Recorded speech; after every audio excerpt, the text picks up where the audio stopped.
नमस्कार दोस्तों, creative academy में आपका स्वागत है। मैं अंकित। जैसा कि मैंने आप सभी से वादा किया था कि मैं उत्तराखंड से संबंधित कुछ वीडियो के बारे में आपसे बात करने वाला हूं, तो लीजिए मैं हाजिर हूं आप सभी के सामने अपनी पहली वीडियो लेके। तो चलिए इसका स्टार्ट करते हैं। दोस्तों, स्टार्ट करने से पहले मैं आपको बता दूं, इस वीडियो में हम जो भी बात करने वाले हैं वो बहुत ही संक्षिप्त रूप में बात करेंगे। अभी हम एक स्लाइड के रूप में बात करेंगे, आगे जाके वही जो स्लाइड है एक पूरा लेक्चर बन जाएगा। इस वीडियो में हम पूरे उत्तराखंड को कवर करेंगे, ऊपर से जो भी हमको इम्पोर्टेंट लगेगा। आगे एक एक स्लाइड के ऊपर हम डीप में बात करने वाले हैं। तो चलिए इसको स्टार्ट करते हैं। तो चलिए सबसे पहली स्लाइड की ओर चलते हैं। इसमें चैप्टर 1 स्टडी चेकलिस्ट की बातें करते हैं। तो सबसे पहले हम देखेंगे कि उत्तराखंड का जन्म कैसे हुआ, किन सिचुएशंस में हुआ, कब हुआ। उसके बाद हम देखेंगे कि उत्तराखंड कितने पार्ट्स में डिवाइड हो रहा है। फिर उसके बाद जनसंख्या के बारे में बात करेंगे। करंट प्रशासन, जो अभी मुख्यमंत्री, राज्यपाल, राज्य प्रतीकों के बारे में बात करेंगे। उसके बाद जनजातियों के, बोलियों के, मेलों के बारे में बात करेंगे। और अकादमी, शोध संस्थान जो है उनके बारे में भी हम ऊपर से भी देखेंगे। तो ठीक है, अगली साइड में चलते हैं। तो ठीक है, स्टार्ट करते हैं। सबसे पहले हम सभी को पता है, आप फोटो में भी देख सकते हो, इंडिया के मैप में येलो कलर का डॉट आपको दिख रहा होगा, इसी को उत्तराखंड कहते हैं। तो भारत के नॉर्थन पार्ट में, ये उत्तरी भाग में स्थित है, इसलिए इसका नाम उत्तराखंड भी रखा गया। मतलब उत्तर, नॉर्थन जो एक पार्ट है, खंड मतलब पार्ट, उत्तर मतलब नॉर्थ, तो नॉर्थन पार्ट में जो हिस्सा है उसको नॉर्थन पार्ट ऑफ इंडिया यानी उत्तराखंड कहते हैं। तो ये 27वां राज्य है। अगर बात की जाए 27वें राज्य के रूप में 9 नवंबर सन 2000 को इसका निर्माण हुआ था। उस समय इसका नाम उत्तरांचल रखा गया था। नित्यानंद स्वामी जी थे यहाँ के मुख्यमंत्री थे, और सुरजीत सिंह बरनाला जी यहाँ के राज्यपाल नियुक्त किए गए थे। उसके बाद उस समय राजधानी अस्थायी देहरादून में रखी गई थी, जो अब भी देहरादून में ही है। 15-16 साल से अभी खींच रही है। गैर सैनिक बनाने की बात चल रही है, लेकिन अभी कोई ठोस सबूत नहीं है हमारे पास कि अभी क्या है। तो अभी स्थायी अस्थायी देहरादून को ही मान लेते हैं। आगे बढ़ते हैं। इसके बाद उत्तराखंड को, अब उत्तरांचल जो हमने नाम रखा था, इसको 1 जनवरी 2007 से उत्तराखंड के नाम में बदल दिया गया। ये क्वेश्चन बन जाता है कई बार कि उत्तरांचल का नाम उत्तराखंड कब किया गया, डेट्स दे देंगे, कंफ्यूजन बहुत है, इसलिए एक बार सुन लिया जाए, पढ़ लिया जाए तो इम्पोर्टेंट है। तो मैं छोटे से छोटी इन्फॉर्मेशन से लेके बड़ी से बड़ी इन्फॉर्मेशन तक आपको बताऊंगा। अगर कोई बात आपको पता है तो उस पर कम फोकस करके, जो बातें नहीं होंगी उन पे ज्यादा फोकस करेंगे। अब जो उत्तराखंड है अपनी प्राकृतिक धरोहरों के लिए बहुत प्रसिद्ध है। आप सभी को पता है, यहाँ पे जो संस्कृति है, यहाँ का कल्चर है, ट्रेडिशन जो यहाँ पर है, इस चीज के लिए बहुत फेमस है हमारा उत्तराखंड। तो आपको पता होगा जितने पार्ट में पूरा उत्तराखंड है, इसका जो भौगोलिक, हम देखेंगे अभी आगे, तो इसका जो भौगोलिक परिदृश्य की बात करें तो जितने पार्ट में अगर 100% उत्तराखंड है तो उसका 71% में वन आते हैं। तो इसलिए इसको वन प्रदेश के नाम से भी जाना जाता है, और इसके अपने सांस्कृतिक महत्व भी है, तो इसे देवभूमि के नाम से भी जाना जाता है। देवभूमि हिमाचल को भी कहा जाता है, पर अभी उत्तराखंड की बात कर रहे हैं और उत्तराखंड को भी कहा जाता है। तो आगे बढ़ते, मेरी नेक्स्ट स्लाइड में उत्तराखंड के पार्ट के बारे में है कि ये कितने पार्ट में फर्दर डिवाइड होता है। आप जो फोटो अटैच है इसमें भी देख सकते हैं। 2 पार्ट हो रहे हैं उत्तराखंड के, जिसमें से एक तो क्रीम कलर का पार्ट है, इसको गढ़वाल बोलते हैं, और जो डार्क येलो कलर है ये कुमाऊं मंडल में आता है। तो 2 मंडल डिवाइड किए गए उत्तराखंड के लिए। गढ़वाल मंडल जो है 60.67% में फैला हुआ है, और गढ़वाल मंडल का जो प्राचीन नाम है केदारखंड है, जबकि कुमाऊं मंडल जो है 39.33% एरिया में फैला हुआ है, और इसका प्राचीन नाम मानसखंड है। तो आप देख सकते हैं फोटो में भी, और ये इंपॉर्टेंट क्वेश्चन जो यहाँ पे बनता है प्राचीन नाम के बारे में, अभी तक एग्जाम में भी, पिछले एग्जाम्स में भी आया है कि गढ़वाल मंडल का प्राचीन नाम क्या है। ऐसे कुमाऊं मंडल का भी पूछ सकता है। अच्छा, जो ये नाम मैं बता रहा हूँ, ये जो हमारे शास्त्र पुराणों में कहीं पे आया है, ये मैं आगे आपको बता दूंगा। जब हम डीप में पढ़ेंगे तो मैं आपको बता दूंगा ये कहाँ से लिया गया है, या किस वेद में, किस पुराण में इसको ये नाम दिया गया। अब जिलों की बात की जाए तो उत्तराखंड में कुल 13 जिले हैं, जिसमें गढ़वाल में 7 जिले आते हैं। उनके नाम उत्तरकाशी, टिहरी, चमोली, पौड़ी, रुद्रप्रयाग, देहरादून, हरिद्वार। और कुमाऊं की बात की जाए तो इसमें 6 जिले आते हैं, जिनमें पिथौरागढ़, बागेश्वर, अल्मोड़ा, नैनीताल, चंपावत और उधम सिंह नगर, ये जिले आते हैं। तो ठीक है, बात करते हैं इस स्लाइड में जनसंख्या के बारे में। तो उत्तराखंड की जनसंख्या जो है 1,86,292 है, जिसमें से 51,37,733 पुरुष और 49,48,519 महिलाएं हैं। अब भारत में जनसंख्या की दृष्टि से उत्तराखंड का 21वां स्थान है। इस बारे में हम बात करेंगे, पूरे खुल के विस्तार में बात करेंगे हम जब हमारा जनसंख्या वाला टॉपिक आएगा, तो हम इसमें आराम से बात करेंगे, ठीक है। बाकी इसमें लिंग अनुपात की बात करें तो 963 लड़कियां प्रति 1000 लड़कों के साथ में, ठीक है। 1:1 का रेशियो तो नहीं है, लेकिन बाकी राज्यों से कंपेयर किया जाए तो ठीक है, ओके है। बाकी देखा जाए तो 2001 की अपेक्षा इसमें 18.80% वृद्धि आई है, जो कि एक इम्पोर्टेंट बात है और अच्छी बात है। इसके बाद बात की जाए साक्षरता की, कितने लोग पढ़े लिखे हैं, तो 2011 के आंकड़ों के अनुसार 78.82% लोग साक्षर हैं। जनसंख्या घनत्व की बात की जाए तो उत्तराखंड में प्रति वर्ग किलोमीटर में 189 लोग रहते हैं। चलिए आगे बढ़ते हैं। अब बात करते हैं यहाँ पे जो कुछ लोग हैं, 4 लोगों की मैं बात करने वाला हूँ करंट में इस टाइम पे जो हमारे गवर्नर हैं, तो माननीय कृष्णकांत पॉल, जिन्हें महामहिम प्रेसिडेंट ऑफ इंडिया राष्ट्रपति जो होते हैं उनके द्वारा 8 जनवरी 2015 को उत्तराखंड के 6ठे राज्यपाल के रूप में नियुक्त किया गया है। मुख्यमंत्री की बात की जाए तो श्री हरीश रावत उत्तराखंड के 8वें मुख्यमंत्री बने 1 फरवरी 2015 को। तीसरी बात, विधानसभा अध्यक्ष श्री गोविंद सिंह कुंजवाल जी है, आप फोटो में भी देख सकते हैं। उत्तराखंड हाईकोर्ट के वर्तमान जो जज है श्रीमान M.K. जोसेफ। अब ये चीजें मैंने अभी ज्यादा लोगों के बारे में बात नहीं की इसमें, क्योंकि जो ये होते हैं ये टाइम पे चेंज होते रहते हैं। नेक्स्ट जब चुनाव आ जाएंगे ये दोबारा से चेंज हो जाएंगे, तो इस पर मैं एक अलग से वीडियो बनाऊंगा, तो मैं पूरा जो मंत्रिमंडल है उनकी बात करूंगा, क्योंकि अगर ये बाद में चेंज भी होता है तो मुझे दोबारा से इसमें वीडियो बनानी है, तो ये स्टैटिक जीके में नहीं आता है। ओके, तो अब बात करते हैं राज्य के प्रतीकों की। तो राज्य चिन्ह के रूप में बहुत ही सुंदर आइकन चुना गया है। आप देख सकते हैं एक रेक्टेंगुलर आयताकार एक शेप बनाई गई है। इसका रीजन ये है कि जो उत्तराखंड का आप मैप देखेंगे, अगर आप उत्तराखंड का मैप देखेंगे तो लगभग आयताकार इसकी शेप आती है, तो जो इसका लोगो है इसको भी आयताकार ही रखा गया है पूरा उत्तराखंड की शेप में।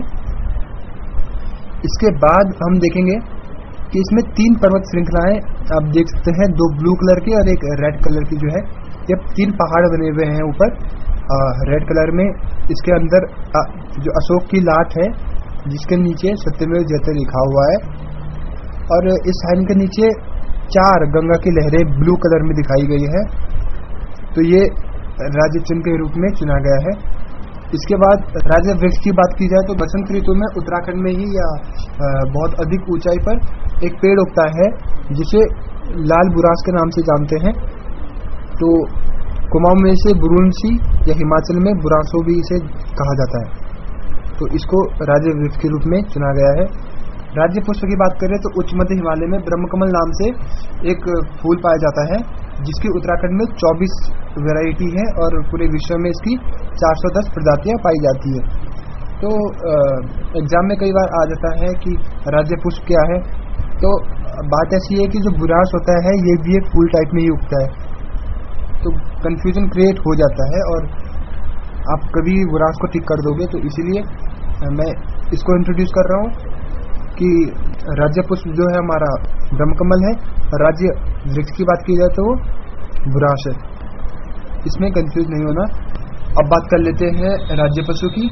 राज्य पशु के रूप में कस्तूरी मृग, जो कि बहुत ही दुर्लभ जीव हो गया है, अब ज़्यादा दिखाई भी नहीं देता, क्योंकि इसके नाभि में कस्तूरी नाम का एक द्रव्य निकलता है, वो बहुत ही ज़्यादा कीमती है, तो लोगों ने इसे मारना शुरू किया, तो उस वजह से अब ये बहुत कम बच गए हैं, तो बहुत ही दुर्लभ है, देखने को नहीं मिलता, तो इसे राज्य पशु के रूप में घोषित किया गया है। राज्य पक्षी के रूप में मोनाल को चुना गया है। मोनाल जो है ये 15,000 फुट की ऊंचाई पर पाई जाती है। अब जो मोनाल है ये हिमाचल राज्य का राज्य पक्षी भी है और नेपाल का राष्ट्रीय पक्षी भी है, और साथ में उत्तराखंड का राज्य पक्षी भी है। तो ये 3 चीजें हैं जो हमें याद करनी है। अब जनजातियों की बात की जाए तो भोटिया, जाड़, जौनसारी, थारू, बोक्सा, राजी, ये जनजातियां हैं जो कि उत्तराखंड में पाई जाती है। इसके बाद जो भोटिया जनजाति है ये मंगोलियन बनावट के होते हैं। भाषाई तौर पे बात करें तो ये तिब्बतियों के करीब है, तो लैंग्वेज का थोड़ा इन पे लैंग्वेज का टच हुआ है। अभी उत्तरकाशी, पिथौरागढ़, शौका चमोली, मार्चा, इन एरिया में पाए जाते हैं। अब जौनसारी जो है ये देहरादून जनपद के चकराता में कालसी विकास खंड में है। अब बात करिए जाड़ जो मैंने बीच में छोड़ दिया, ये उत्तरकाशी जनपद के कुछ एक एरियाओं में भोटियाओं को ही जाड़ कहते हैं। तो ये लगभग सेम ही है, ट्राइब थोड़ी अलग है लेकिन लगभग जैसे उत्तरकाशी में जो भोटिया उनको जाड़ कहते हैं कुछ एक जो जनजातियाँ हैं। इसके बाद थारू जो है उत्तराखंड के तराई भाग से नेपाल तक फैली हुई है, जो कि पौड़ी के लाल ढंग से नैनीताल के सितारगंज और उधम सिंह नगर के खटीमा तहसील में। तो ये अपने आप को महाराणा प्रताप के वंशज बताते हैं। इसके बाद बात की जाए बोक्सा की, तो बोक्सा जो है रामनगर, उधम सिंह नगर, बाजपुर, काशीपुर, गदरपुर और देहरादून के डोईवाला और सहसपुर और पौड़ी के ढूंगा में रहते हैं। वैसे बोक्सा जो है 63% नैनीताल में ही ये निवास करते हैं। राजी जो है लगभग विलुप्त हो चुकी जनजातियों में से एक है। तो राजी अब क्या है, जो अभी हाल में ही सर्वे हुआ था उसमें से भी इनकी जनसंख्या 690 दर्ज की गई थी। तो जो राजी है ये नेपाल में चंपावत और धारचूला, डीडीहाट इन जगहों पर निवास करते हैं। अब बात कर लेते हैं कुछ एक मेलों की। तो उत्तराखंड में मेले लगते ही रहते हैं। इनमें से उत्तरायणी मेला बागेश्वर का बहुत ही फेमस मेला है, मकर संक्रांति के टाइम पे लगता है। काशीपुर में चैती मेला, जागेश्वर का श्रावणी मेला, जौलजीबी मेला, रणभूत मेला, ये रणभूत मेला टिहरी का है, टिहरी में लगता है। जौलजीबी मेला पिथौरागढ़ में। जौलजीबी तो काफ़ी इम्पोर्टेंट जगह का नाम भी है, अक्सर पूछा भी जाता है जौलजीबी का नाम। गोरी और काली नदियों का संगम यहीं पे होता है, पिथौरागढ़ में जगह है। गोरी और काली नदियों का संगम भी जौलजीबी में ही है। तो इस पॉइंट ऑफ व्यू से भी ये इम्पोर्टेंट है और आगे मैं आपको बताता रहूंगा। उसके लिए आपको मेरी आगे आने वाली वीडियोस को भी देखना होगा। रणभूत मेला मैंने आपको बताया टिहरी में लगता है। इसमें कुछ लोग जो मारे गए थे उनकी याद में रणभूत मेला लगता है। सरकारी मेला क्या है कि उत्तराखंड से पलायन बहुत हो रहा है, लोग नौकरी के लिए या व्यवसाय के लिए उत्तराखंड से बाहर की ओर जा रहे हैं। उस वजह से जो हमारा ट्रेडिशन है, हमारा कल्चर है, वो बहुत ही पिछड़ता जा रहा है, लगभग विलुप्त होने पे आ गया है कुछ एक चीजें। तो सरकारी मेला क्या है, गवर्नमेंट की ओर से एफर्ट है जो जगह जगह पर टाइम पर कुछ मेलों का आयोजन करती है, जिनमें बहुत सारी एग्जीबिशन लगती हैं, जिसमें ये बताया जाता है कि जो हमारा सांस्कृतिक और जो हमारा कल्चर है उससे रिलेटेड जो भी हमारा कोई सामान है, कोई गाँव में हमारा बनने वाली कोई चीज़ है, जो भी है, तो वो चीज़ें उन मेलों में उनकी एग्जीबिशन लगती है और उसको दोबारा रिकवर करने के लिए ये सरकारी मेला लगता रहता है। बिशु मेला, पूर्णागिरी मेला, बैकुंठ चतुर्दशी मेला, बग्वाल मेला, सोमनाथ मेला, कुंभ मेला आप सभी को पता ही होगा, हरिद्वार में 12 साल बाद लगता ही है। गिंदी मेला, झंडा मेला देहरादून में लगता है। नंदा देवी मेला, हरियाली पूरा मेला, दंगल मेला और थल मेला, ये कुछ इम्पोर्टेंट मेले हैं। इनके बारे में भी हम आगे की वीडियोस में बात करेंगे। इसके बाद कुछ अकादमियों की बात की जाए, एकेडमीज, तो गोविंद बल्लभ पंत हिमालय पर्यावरण संस्थान अल्मोड़ा में है, भारतीय वन अनुसंधान देहरादून में है, भारतीय पशु चिकित्सा एवं अनुसंधान संस्थान मुक्तेश्वर में है, भारतीय पेट्रोलियम संस्थान तेल एवं प्राकृतिक गैस निगम लिमिटेड देहरादून में है, राजकीय वैधशाला नैनीताल में, ललित कला अकादमी और दून आर्ट सोसाइटी, ये कुछ एकेडमीज हैं उत्तराखंड में। जब हम एकेडमीज की बात करेंगे, संस्थानों की बात करेंगे, उनमें हम डिस्क्रिप्शन में कुछ और भी हैं जो इनमें रह जाती है, ये मैंने अभी इम्पोर्टेंट बताई है, जैसे FRI हो गया, IMA हो गया, अभी ये इंट्रोड्यूस नहीं हुए, इनको भी बताएंगे कौन सा कब बना, कहाँ बना और क्यों बना, इस बारे में हम बात करेंगे आगे आने वाली वीडियोस में। अब कुछ एक संग्रहालयों की बात कर लेते हैं। जिम कॉर्बेट नेशनल म्यूजियम, बहुत सुप्रसिद्ध जिम कॉर्बेट नेशनल पार्क है, उसके ही पास में जिम कॉर्बेट नेशनल म्यूजियम है।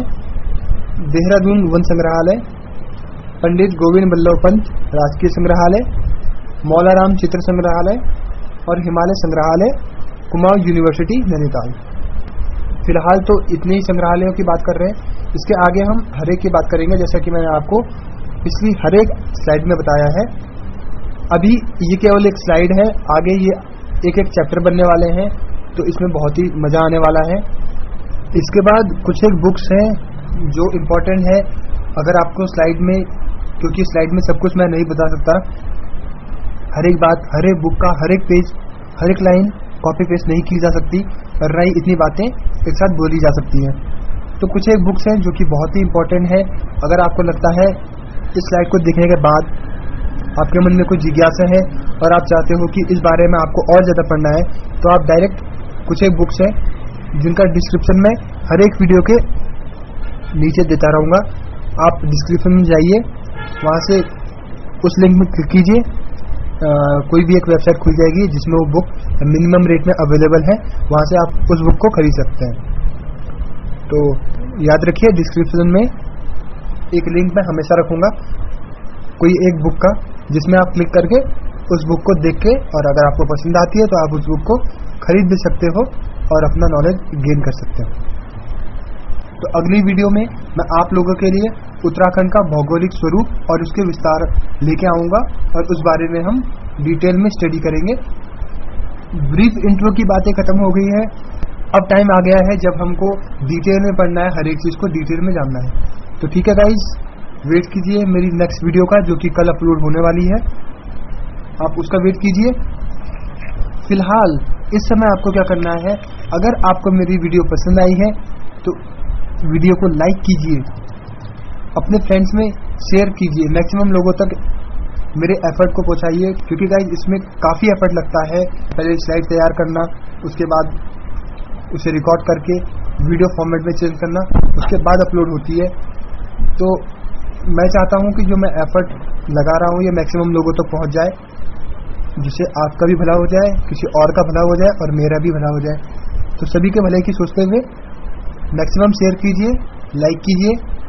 जो भी आपकी क्वेरी है या आपको लगता है आपको मेरी वीडियो कैसी लगी, आप कमेंट बॉक्स नीचे है, मुझे कमेंट कीजिए कैसी आपको मेरी वीडियोस लगी रही है। मुझे कुछ इसमें इम्प्रूवमेंट करना चाहिए, वो भी आप मुझे सजेशन कमेंट में दे सकते हो। कोई आपको लगता है एक्सपेक्टेड आपका कोई टॉपिक है, आपको लगता है कि उस टॉपिक में मैं आपसे बात करूं, तो वो भी आप मुझे बता सकते हो कमेंट करके। और हाँ, अगर आप डिस्कशन करना चाहो, कुछ पूछना चाहो, मुझे कुछ बताना चाहो, तो भी आप मुझे कमेंट कर सकते हो। डिस्कशन में आइए, डिस्कशन कीजिए। और सबसे इम्पोर्टेंट बात, मेरे चैनल को सब्सक्राइब कीजिए, जिससे टाइम टाइम पर आपको भी जो मैं नई वीडियो अपलोड कर रहा हूँ उसकी अपडेट मिलती रहे और आप आगे आने वाली वीडियोस को टाइम पे देख सकें। तो आज के लिए इतना ही गाइस, मिलते हैं कल, तब तक के लिए गुड बाय।